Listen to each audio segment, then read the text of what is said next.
This is Focus on Niger Delta, a weekly conversation with thought leaders, activists, politicians, and the Niger Deltans regarding issues on the Niger Delta region.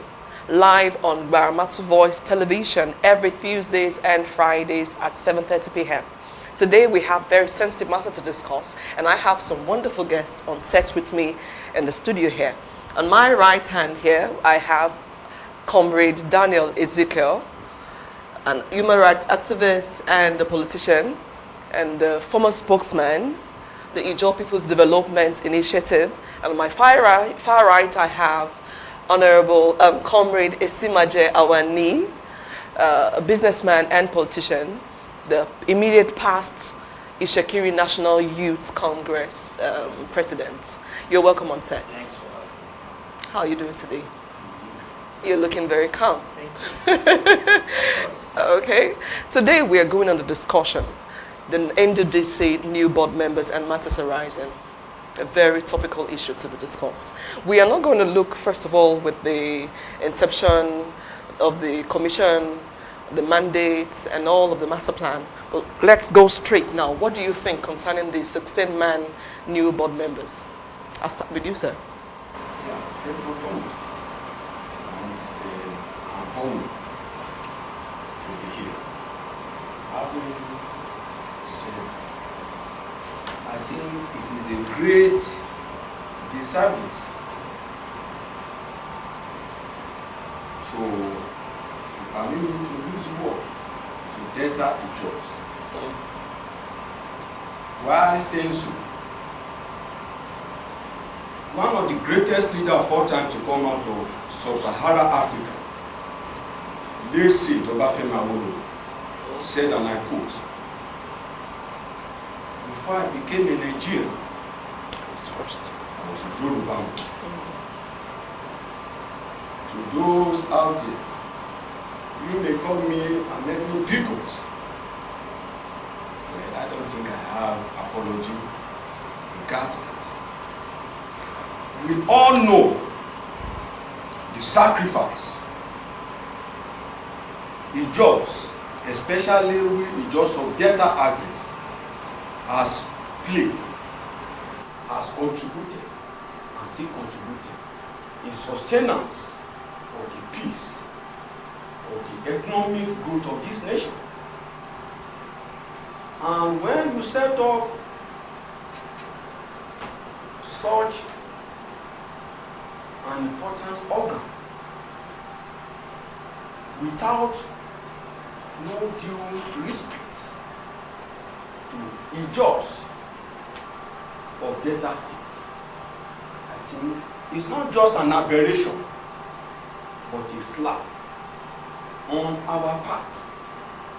To those who doesn't know the issue of Nddc, Nddc came into being through the death, pains, destruction of several Ijaw communities. Let me use mine as a case study. The name of my community is Okwama, Igbema Warino local government, Delta State. In 1998-1999, my community was burnt down. My first cousin, known as Awala Blackman, was killed. What about Baramatu Kingdom? Several times that community has been burnt down. Now to answer you, now to summarize it, what I'm trying to say in essence that this is a great injustice and it's a slap. That is to say you are dissatisfied. Of course. You agree with me? Not completely. Not completely. Firstly, I want to say thank you for inviting me, for this wonderful topic. I wouldn't want to be too tribalistic with regards to the subject matter. What I want us to do as Niger Deltans is for us to see beyond our ethnic divide. Because if you want to look at the cankerworm that is eating up this region today, is the issue of superiority Ijos are more superior than the Ishekiris. Ishekiris are more superior than the Ijos. Something is supposed to be given to the Ijo people and not the Ishekiri, and another in the other hand, it is supposed to be given to the Ishekiri people and not the Ijos. We've lost a lot with this kind of argument.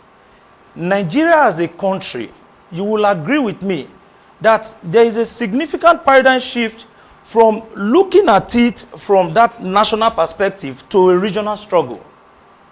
If we want to succeed in this Niger Delta region, we must look beyond these imaginary borders that we are creating about you not being from my place and myself not being from your place. I know the history of the Nddc very well. The man who paid the price for Nddc to be created is Ken Saro-Wiwa. And it will impress you or amaze you to know that the entire Niger Delta region kept quiet when the man was being killed like a chicken. It was when a petition was written to the African Commission about Nigeria as a member state not living up to its obligatory responsibility as a minimum core. That was when they hurriedly set up the Niger Delta Commission to cover up their tracks. Now, Ken Saro-Wiwa is a man from Ogoni. Am I going to say that Ken Saro-Wiwa is not my brother? That's why whatever concerns one person in this region, it will definitely affect me. Yes, the Ishekiri people has been agitating that they are the rightful ethnic nationality that is supposed to be appointed to the commission. But I stand in the middle to say that we must not prefer conventional solutions to contemporary problems. If we are Niger Deltans, we must see ourselves as one, and that is the only way we can navigate towards success. Look at the entire region today. The region is dilapidating in terms of infrastructural development. Is this what we want to leave for our children? Some years back, you can hardly differentiate from who is an Ijo man and who is an Ishekiri man. But from the day we carry this jacket of, tribal politics, we are gradually digging the grave of the Niger Delta region. Simaja, I would hold you for comprised of the Nddc. Yeah. We have the Akwa Ibom, we have the Cross River, and all of that. So what is actually your point here? Yes, thank you so much. Let me point out something from what my comrade just said about Ken Saro-Wiwa. Two prominent Ijo sons were the linchpin of Ken Saro-Wiwa movement. One, late Barrister Roton Douglas.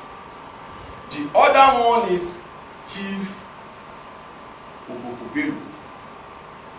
These were the anchormen of that struggle. So, when he said that when Ken Saro-Wiwa was killed, the region became silent, I think he got it wrong there. Having said that, now to the issue you talked about. I have my antagonism against this present board is premised on two things. One, turning Nddc to Bolekaja. Bolekaja is Yoruba word meaning Gbogbo. Gbogbo simply means everybody. That's the meaning of Bolekaja in Lagos land. Now, you see people from Sahara Desert, from arid region, becoming Nddc member. This is one of the aberrations I spoke about earlier on.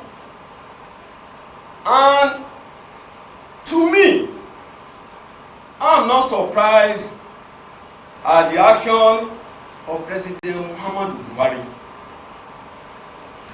Right from 2015, there is no way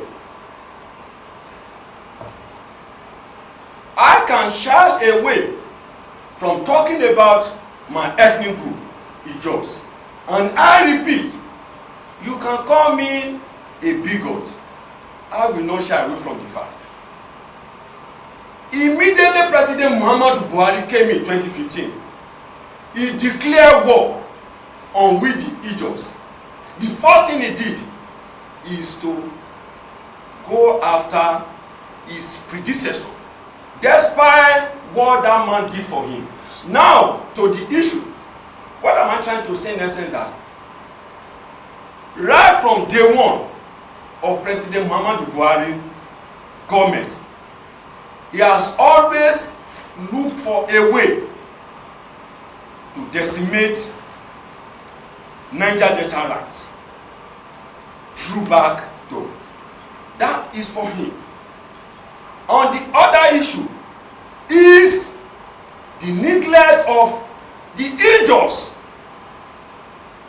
Look, when you look at it, Bayelsa is an homogeneous Ijo state. The board as it stands, are we having Bayelsa there? Now come to Delta. Ijos are critical stakeholder in this play. But look at the board. Are you telling me that there are no capable Ijos to represent, to come on board and fight on a progressive idea that will bring about good order in the region? You see, the system this present government is bringing is divide and rule tactics. Now, the Urobos all over social media are happy. They are saying that, oh, now our turn, no, Niger turn, and our turn, no, the government then go sit down. You can see the divide and rule tactics, which originally has been the game plan of the cabal running this government. But that will not stop us from agitating for our rights. Thank you. From the way you are sounding, it seems as if you're advocating for the Ijo nation. All right, well, that's not a bad one. But looking at the whole structure, like we initially established, it's been centralized in a way whereby I think everybody has its own share. We have, I think it's just a two-man presence that goes to actually the Delta and the Robo, like you're saying. So if we're saying the Robos are having two and you're saying they are now smiling, what happens to the 14 members? We still have other tribes. Now, Comrade Simaje, you're with all smiles. Like you are not being partial. Not at all. Of your thoughts, it's okay. Well, I think the question you asked, that he just answered, I was expecting to hear some very important part of that question you asked. Because if we are the stakeholders in the Niger Delta, then we must try as much as possible to look into the fundamental ideology that gave birth to the Nddc. No, I said we're going to come to that. Okay. We're going to look into that, and all of the constitution, all the amendments. Yes. But first of all, the matter at hand right now is actually the system member, the new board. What you need to understand is that it is the prerogative of Mr. President to appoint, according to the law establishing the Nddc, to appoint whoever he deems fit from the oil producing areas. You're disagreeing with him? Of course. If you are telling me that it is the prerogative of Mr. President, yes. But when you are talking about prerogative, there are certain things you put into consideration. That's what I just said. I said from oil producing areas. So, and when you are talking about oil producing area, so who are you talking about? Okay, now I am trying to be a Niger Deltan. Okay. But from the records, it is very explicit that as small as the Shekiri tribe, they are the largest, in Delta State. They are the largest ethnic group in terms of production quantum in Delta State. If the issue at hand is the issue of who gets what, according to what you are bringing to the table in Delta State, then the Shekiri people should be the one making this noise. But the reason I'm not looking at it right now is that there is a significant drift from the fundamental ideology that gave birth to this commission. The region is suffering in terms of development. Every time brothers fight to death, what do you think happens? A stranger will inherit their property. And that's exactly what has been happening. We fight over the Maritime University until today. It didn't receive assent from the president. We fought over APZ. What happened? At the end of the day, President Goodluck Ebele Jonathan did the groundbreaking. But of course, they are looking at our body language because we've been fighting. It will interest you to know that that project has been converted to the Ajakuta Kaduna Kanu gas project. Since it's not something going to the Shekiri man now, the Ijaw man has kept quiet. Since it's not something going to the Ijaw people, the Shekiri people has kept quiet. But the region is suffering. Is this how we intend to live as brothers? Is this what we want to pass on to our next generation? We must move from this ideology of pull him down to a more progressive one. That is my take on the issue. Now let's talk about the master plan of the Nddc's formation. You understand? We look at all of the projects that have been carried out. You are a human rights activist. From the 742 projects handled already successfully, what do you have to say concerning that? Yeah, thank you. Before going into that, he spoke about Ishekiri being the largest in terms of oil production. In Delta State. In Delta State. Yeah. Well, I don't know where my comrade is getting that fact from. That is for that. That one is highly questionable. And there's no way they can convince me that the Shekiri are ahead of all the Ijaws in terms of that. Having said that,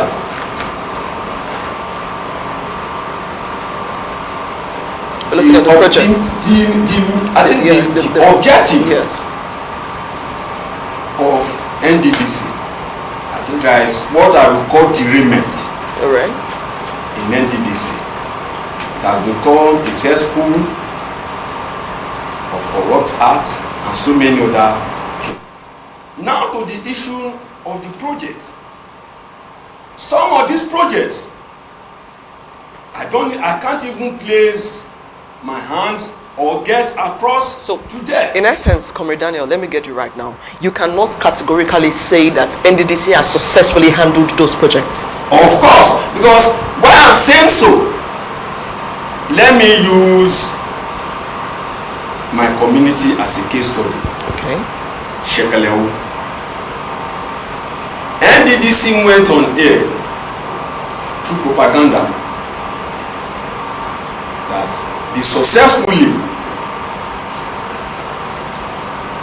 gave Shekelewu people road, I'm talking within road. When I watch it on Nddc half hour on Channels TV, I told the people who were with me, I said, I question what this advert, this is propaganda. I put a call across, only to discover that as I'm talking to you, this project has not been completed, but it's out there. In the public. In the public domain. That should be handled. So several of such has been going on. That's why I question this so-called project. Okay, and Comrade, it's imagine. Like I said earlier on, the fundamental ideology that gave birth to this commission, has been completely shut down. if you look at section 7, subsection 1 of the act that created the NDDC, you will see the enormous responsibility given to NDDC as its mandate. Today, the only thing we know about NDDC is just about, constructing road. It goes beyond that. It goes beyond that, spanning into, proper provision of, borehole waters, electrification, youth orientation, capacity building, and all that. But the reason why this is happening is because we are putting square pegs in round hole, and it won't fit.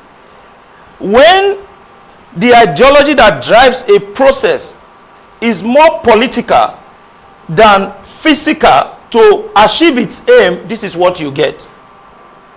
According to Lord Denning, he said, when an act is void, it is in law a nullity. It is not only bad, but incurably bad. That you cannot put something on nothing and expect it to stand. The entire process is fraudulent. Not until we approach it with all form of sincerity, we cannot get any result. If you look at the last board that just left, that is the highest when in terms of fraud. When you appoint a new board and the board is not building on the legacy of the board that left, what do you think will happen? Everybody is running to Lagos today. You know the reason? When a new governor comes, he climbed on where the last governor stops. But our own, I want an Ijaw man, so that he will abandon every other person and focus on us. But do you know the irony of this thing? The thing is, by the time you finally get an Ijaw man, the man will focus on himself. And sometimes friends outside the Niger Delta region. So what I'm saying is that we must look through the letters and words that create the Niger Delta Development Commission and follow it to the latter. It is only those with the prerequisites that should be appointed there because of the enormous mandate that comes with such office. Look around the entire Niger Delta region. You will know that it's in a complete comatose, dilapidated state. For example, if you are going from Warri to Sapele, as at this minute, you spend about 4 hours. FEMA is not doing anything, and even an interventionist agency like the NDDC, who is supposed to step in, of course, nobody cares. At the end of the day, you and I are the people who will suffer, and it will not end there. The suffering will be passed on to our next generation. The lacunas in the act that created the NDDC must be corrected as soon as possible. If not, we will continue to wallow in this retrogressive bandwagon. We are heading to nowhere. We are busy doing nothing. We are busy doing nothing. Every time we talk about the issue of NDDC, I get pained. The reason is simple. We throw important issues to the dustbin and we start on issues that are irrelevant. Like I said from the beginning, that it is Mr. President's prerogative to appoint whoever he wishes from the oil producing areas according to the law. You seem not to agree with the controversy that this is actually political. The new government. It has always been political. It has always been political. Mr. President cannot go and appoint somebody, even if you are from an oil producing area, who is a card carrying member of PDP, because the government at the top is APC. So it has always been political. What I'm saying now is that we as Niger Deltans, we must be prudent about it. Who mans this position, whether political undertone or not, should be inconsequential. At this minute, what we are supposed